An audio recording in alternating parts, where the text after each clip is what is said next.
பணி நிரந்தரம் உள்ளிட்ட கோரிக்கைகளை வலியுறுத்தி சென்னை டிபிஐ வளாகத்தில் பகுதி நேர ஆசிரியர்கள் தொடர் போராட்டத்தில் ஈடுபட்டு வராங்க. காட்சிகளை நம்ம முதல்ல பார்ப்போம்.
சென்னையில டிபிஐ வளாகத்தில் பகுதி நேர ஆசிரியர்கள் தங்களுடைய பணியை நிரந்தரம் செய்யணும் உள்ளிட்ட கோரிக்கைகளை வலியுறுத்தி 2000க்கும் மேற்பட்ட ஆசிரியர்கள் ஒன்றிணைந்து இந்த போராட்டத்தில் ஈடுபட்டிருக்காங்க.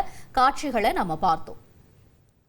1,25,00,000 மனங்களை வென்ற தந்தி டிவி யூடியூப் சேனல். தவிர்க்க முடியாத தம்ப்நெயில்ஸ், கலக்கலான கான்டென்ட்ஸ். நீங்களும் இந்த குடும்பத்தில் இணைய இப்பவே சப்ஸ்கிரைப் பண்ணுங்க. அசுரபலம் கொண்ட எங்கள் டிஜிட்டல் கரங்களில் உங்கள் விளம்பரங்களை சேர்க்க வாட்ஸ்அப் பண்ணுங்க.